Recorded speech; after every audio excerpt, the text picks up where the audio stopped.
A people, a nation. What does it take to be an internationally recognized country? Personally, I subscribe to the tariff method of recognition. That's right, if the US administration slaps tariffs on you, from this moment forward, you are officially recognized as a real sovereign country.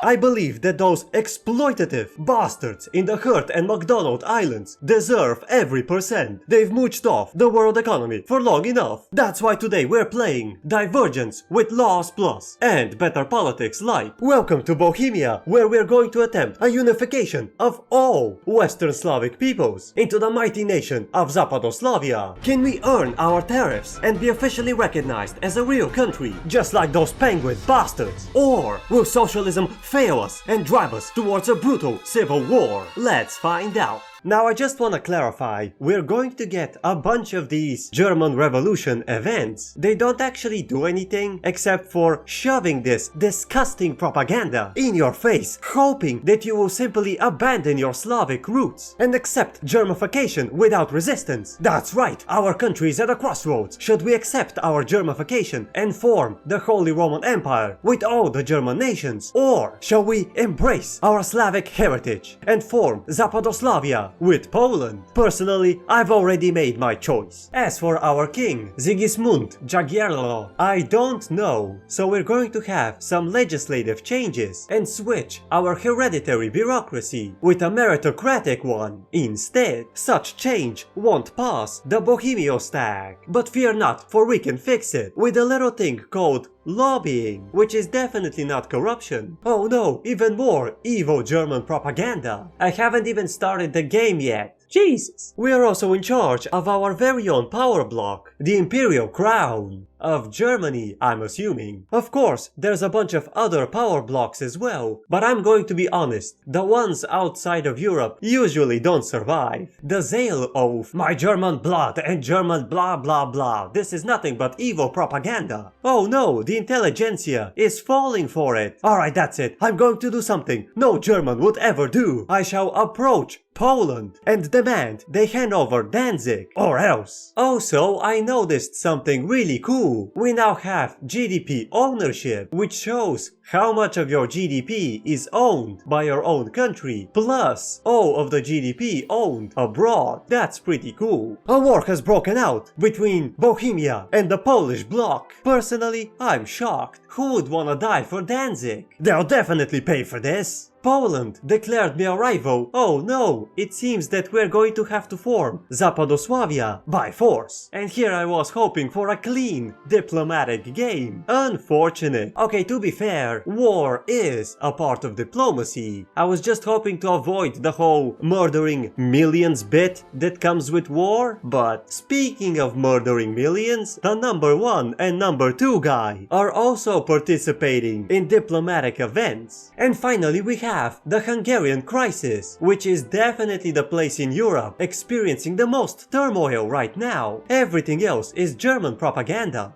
Promise! Remember guys, false information always comes paired with pretty girls holding unrealistically sized pretzels. No real man can possibly compete with such a pretzel. It's meant to warp the female perception of how the real male body looks like. On the other hand, truthful information always comes paired with moving images. What more evidence do you want? We managed to win on the legislative field, also on the battlefield, finally giving us access to the sea, which, unlike men with grossly oversized pretzels, actually exists, and Prussia is under our management. Additionally, we have a boatload of extortion money, my favorite type of money. And yes, I did also build an engine factory in my puppet Mecklenburg, just to see their GDP ownership drop. This should definitely be in vanilla. And of course, we have to make sure that the Polish people are welcomed in our society. Oh boy, the Duchy of the Rhine is fighting for their independence. What a great opportunity to crush Burgundy by liberating the Netherlands as well. In the meantime, we should fix the police system. The war of liberation begins. We seem to be equally matched. However, we have more men. Unfortunately, our bullets and explosives were imported from Burgundy. It will be difficult to replace those vital war materials, but we still have more men, and that's what counts. Classic Slavic logistics. Well, there go my convoys. Honestly, I completely forgot they existed. I mean, they don't anymore, so no harm done, except for the sailors. But oh my god, the dual monarchy is offering military assistance. Thank you, child. I promise I'll kill you last, so you should definitely focus on learning how to read. Jesus, those numbers are disgusting. Here come the first breakthrough, and all we needed was some English-speaking bloke supplying us with weapons. The classics just keep coming. We definitely got this now, and they surrendered. Alright, there you go guys, we managed to make 2 new friends, the Duchy of the Rhine and the Netherlands, who appear to have 195% of their GDP abroad, which is either never seen before or just how the game works, but we were never able to see the stats. The police reforms are done, and I do appreciate the religious schools. However, I need more assimilation in my country, so we're gonna switch to public education. Jesus, what is this? The American stag? Public education is good, guys. Promise. Rise of radicalism. Yeah, I support that. Also, I just noticed that our Bohemian culture is obsessed with liquor. That's how you know we are the prime Slavic culture. Everyone else is just copying us. And now we have the tools to assimilate them completely. We might as well go for homesteading as well. Well, never mind that. Finally, booze. That's right, with cheap liquor, the highly ineffective German propaganda can't possibly win. This of course gives us an insane opportunity to stop importing fabrics, making cow farms profitable, allowing us to flood our market with boatloads of cheap meat, making our food industries extremely profitable. Ignore all the German propagandists who insist on iron and tools. Instead, the backbone of our economy shall be sausage and booze. Honestly, I've never been more excited to industrialize. Never underestimate the power of a highly motivated Slavic man. You know, when I was in high school, I used to have a very low PE performance. I just couldn't find the motivation to run. However, one day, I was approached by the local homeless man who introduced me to a great scheme of exchanging high school students to the local Albanian mafia for 2 liters of low-quality rakia. That evening, I realized I'm a pretty good runner.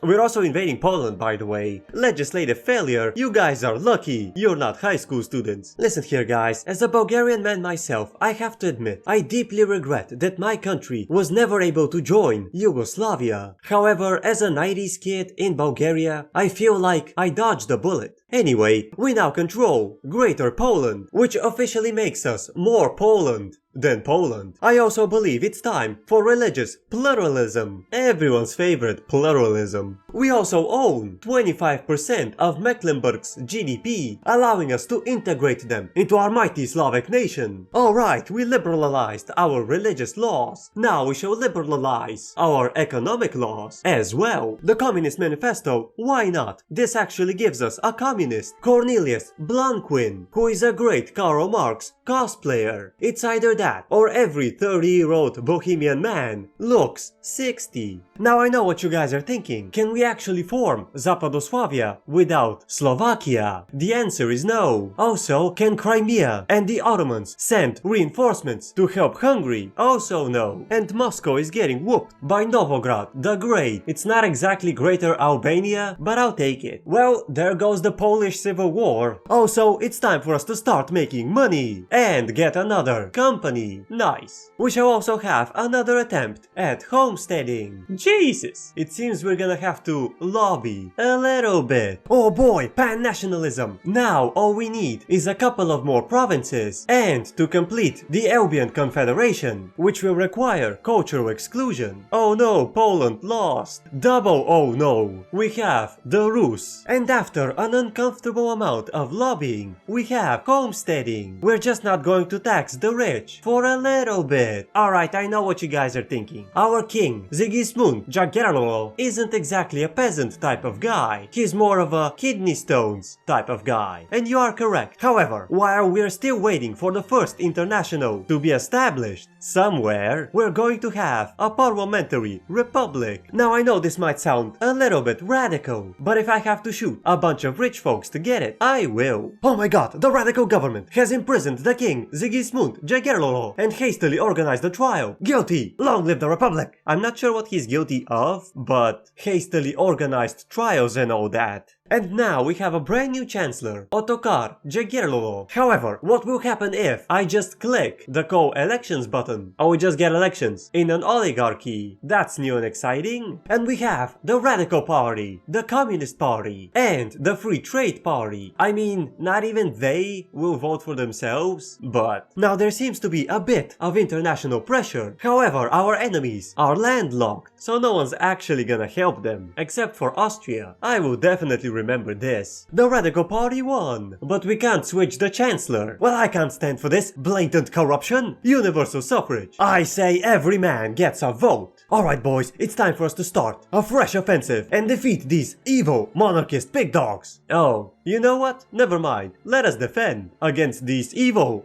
monarchist pig dogs. They just gave up. Whew, that was a close one. I mean, obviously, they couldn't possibly compete with Czechia. And with our brand new flag, we are definitely more Poland than Poland.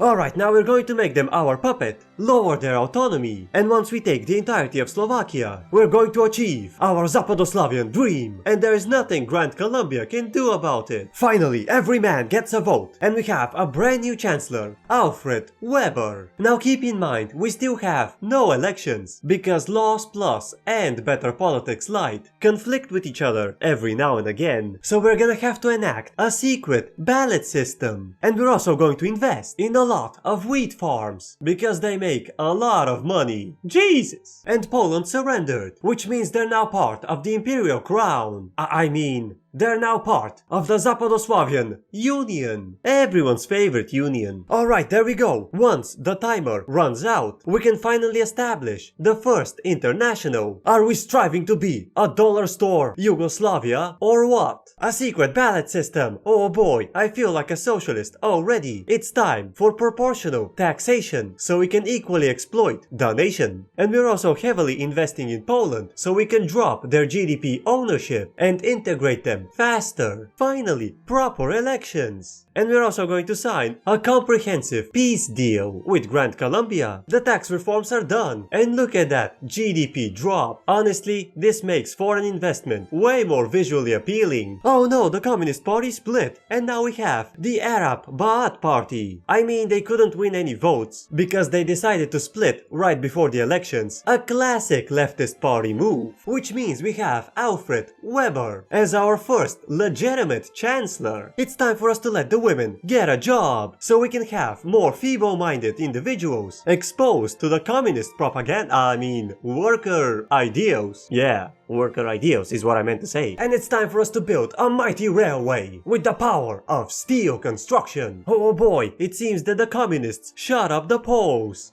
in the elections this time, which means we have a brand new chancellor, Cornelius Blanquin, finally giving work to the women, a classic communist policy which will certainly improve our society and economy. This goes for yet another classic communist policy which will improve our society and economy. That's right, it's time for religious persecution, obviously, which will allow us to slap more taxes. Are we socialists or what? Now obviously we're going to need public healthcare.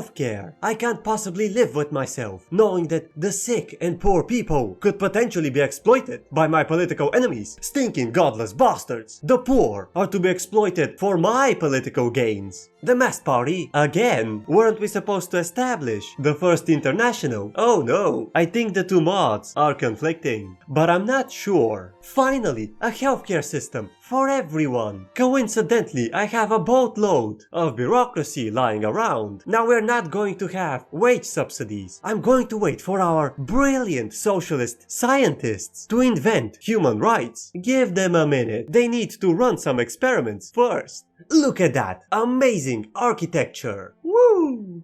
Several experiments later, we can now enact a disability insurance, and we're now the #1 great power. If I wasn't influenced by socialism, I would definitely call this Greater Czechia or something. Oh my god, a radical wave is sweeping our entire nation. Granted, you can say that people just lost faith in the Communist Party, but don't say it like that. And we have a brand new chancellor, Alfred Weber. Talk about a two-party system. Jesus! I mean, science. Oh crap, there's a conflict going on in the Zapadoslavian Union. As the leader of the faction, I just have to get involved. Have no fear, Czechia is here and will make everything better. I just have to shoot a bunch of people, which is a classic Alfred Weber type of policy. But that's alright, because even if you get injured or suffer a severe disability because of our foreign meddling, the state will take care of you, which will encourage more people to join the army. And just in case this doesn't work, we're going to have child benefits, because we need a supermassive quantity of low-quality expendable soldiers so we can complete our socialist military doctrine. Now I know some of you might think that treating people as expendable pawns is immoral. However, I would argue that that is the main synergy of socialism. I mean, let's face it, morals don't win wars, but an endless wave of expendable soldiers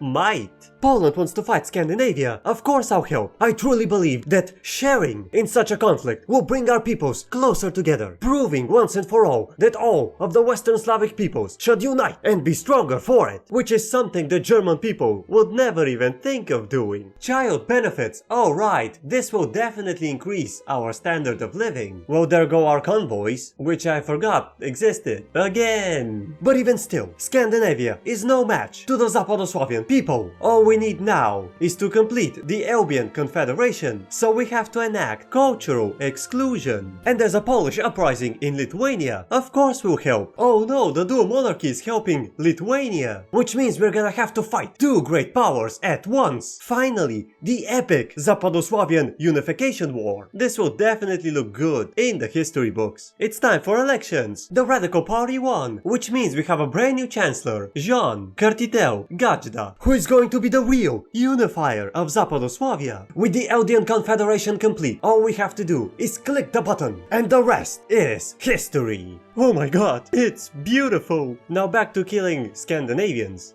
I guess. We also managed to liberate Sweden, which is going to free enough troops to invade Lithuania. Oh, they just gave up, which gives us the final piece of Let me fix that real quick. Listen here guys, you don't have to write this next part in the history books. It'll be fine, promise. Also, we are now a massive colonial empire. That explains the boatload of money. Oh boy, I can just imagine the social benefits. Even though our economy is still trying to recover because we don't have any convoys, the immigrants just keep pouring in, which is a good thing. Also, Lithuania seems to be rebelling against their colonial masters. Hopefully they win. And finally we can enact union representation. This will definitely balance the two-ish party system. Remember kids, this is not going to be on the test. Ignore it. Instead, focus on the Prussian integration, which will be discussed in great details. Definitely take notes. Oh my god, the Hungarian crisis, which is still going on by the way, will allow us to take East Slovakia. Also, we're going to ensure that the workers are actively involved in government by ensuring seats and a voice in the trade unions. Classic socialism. I also believe it's time for no speech interference. I truly believe that the more information the regular citizen gets, the more confused they become. Remember guys, East Slovakia has always been part of Zapadoslavia. Promise. The mass party. Oh boy, this doesn't look good. And Lithuania managed to win their independence. Alright guys, I'm free to say it. I do like proportional taxation. However, we shall switch to progressive taxation, which will destroy our economy in the short run. However, over time, it will improve the economy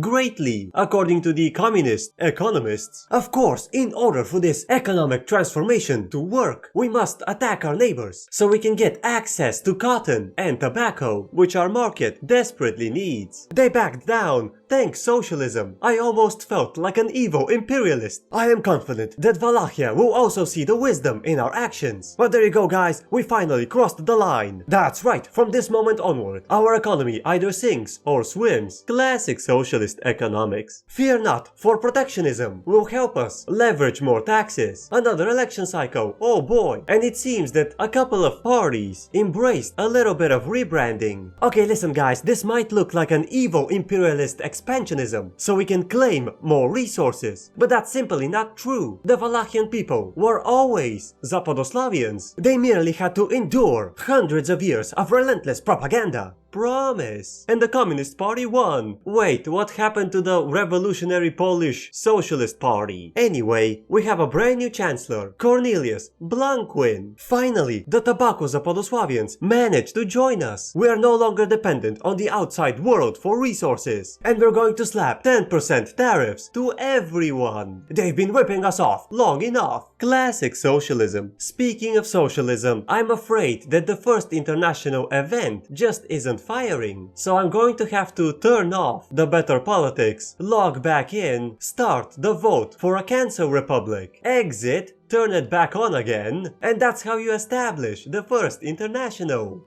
Probably. Now we do have an angry face for a bureaucracy. That's a classic socialist bureaucracy. Finally, communism. Unfortunately, this didn't change the flag, but now we are ruled by our chairman, Cornelius Blanquin, as it should be. It's also time for cooperative ownership. It's elections time. Oh boy, that doesn't look good. The Popular National Union managed to win. This means we have a brand new chairman, Jean Cartitel Gajda. Again. Still, we have a brand new economic system which will definitely improve the standard of living. Although we're going to suffer from massive interest rates, so we're gonna have to increase the taxes, which is merely a temporary measure. Promise. Synthetic silk. Do you guys remember that one time when I said that we don't need the outside world for anything? Yeah, I lied. But now we can produce our own silk, which means we don't need the outside world for anything. This time for real. Now first, let me clarify something. The thing about the Macedonian people, they're not real. They're actually Zapadoslavians. Unfortunately, they are ruled by an evil propagandist regime. Once we annex them, we're going to achieve our unification of all Zapadoslavian people. Hey, wait a minute, you can't just cut me down to size. Alright guys, I know there's some international pressure right now, but this is merely an opportunity to liberate more Zapadoslavians from their evil Scandinavian oppressors. Alright, we unified with the South. All we have to do now is unify with the North as well. And it's time for elections. There you go guys, the nationalist propaganda is collapsing. This would never happen to communism, because we don't just make things up as we go along. And the Communist Party managed to win. Of course. The only man who can lead us in times like these is Cornelius Blanquin. Everything else is misinformation. And we managed to sign an uncomprehensive agreement with Scandinavia, which means the war with them is continuing. Burgundy gave up. Japan and the Ottomans as well. I guess we can focus on some naval invasions. And Scandinavia is ready for a comprehensive peace agreement, which will ensure stability and prosperity in the region. And South Africa also surrenders. There you go guys, all of the Zapadoslavian people united under the same banner. That's all I've ever wanted. Hey guys, do you remember that one time when I said that all of the Zapadoslavian people are united under the same banner? Yeah, I lied. This does remind me, collectivized agriculture. I just kinda forgot. The exact same way I forgot that all Moldavian peoples are also victims of vicious propaganda. We have to fix that. It's the good guy thing to do. Oh my socialism. Machine guns. This will definitely make all munitions factories profitable. Certainly the good guy thing to do. And Transylvania joined us, and Plantagenet no longer wants to fight. And with our Moldavian unification, you might think that we have finally succeeded in our goal. And you are correct. Hey guys, remember that one time when I said you are correct? I lied. Whoa, whoa, whoa, whoa, whoa. People are leaving my faction. Why? This is so incredibly destructive to the peace architecture of Europe. I can't just sit here and watch as the continent devolves into chaos. Also, the Netherlands changed their name, and they're clearly rearming. I have no choice but to start a special military operation to secure the peace and long-term prosperity. Even more elections. And look at those communist gains. It's what you get when you champion peace and prosperity. Clearly, the root of the problem is the Duchy of the Rhine. They are ruled by some priest guy who is constantly encouraging violence because of their religious beliefs. I won't stand for such religious radicalism. And the Communist Party Party won the elections, again. I mean, they're the logical choice. Everything else would be religious radicalism or something. Listen guys, we are clearly the only ones who are attempting to put an end to this madness and use rationalism to rationalize our war crimes and aggressive military expansionism, unlike these religious mumbo-jumbo people. Now we're going to attack Lippe because they are allied to Burgundy. And I can't just attack Burgundy because we have a truce. It's the rational thing to do. Hey, wait a minute. Albania is attempting to establish Greater Albania. I can't let such evil nationalist ideals, even though they might have a massive international support. I can't simply let these. Yeah, no one joined them, so I guess we just have Albania now. Anyway, it's time for us to establish a brand new security architecture in Europe by almost annexing the number 2 guy and my main rival. This would surely secure the peace. And Sweden is requesting to join Zapadoslavia. Who am I to say no? I mean, Austria is also going to join us, but I just noticed there's like 12 great powers. Now, we might be fighting on 4 fronts, but that's okay. Remember guys, victory always tastes better with poison gas. And we managed to collectivize the agriculture. Finally, that took a while. I mean, this is the final legislation. We managed to defeat our internal and external rivals. The only thing left for us to do now is wait for our truce with the dual monarchy to expire. I did promise I'll kill them last, and you guys know me, I always keep my promises. I definitely don't have the maneuvers to take everything, but I'll take as much as I can get. Oh come on guys, at least pretend like you have a chance. This feels like I'm using poison gas on civilians. Classic communism. Also, we have votes now, and the Communist Party managed to win the elections, just like every other time. Classic communist elections. And it seems that we have a sprinkle of feminism. Nice. Finally, we managed to unite all of the Zapadoslavian people in the Zapadoslavian Union. Honestly, at this point, we can tariff anyone we want. No one can possibly stop us. Now this goes without saying, but thanks to our firm and decisive actions, the world is a much safer place. For us. And let's not forget that we managed to establish socialism with Zapadoslavian characteristics, and none of the other 11 great powers can tariff us. Until next time.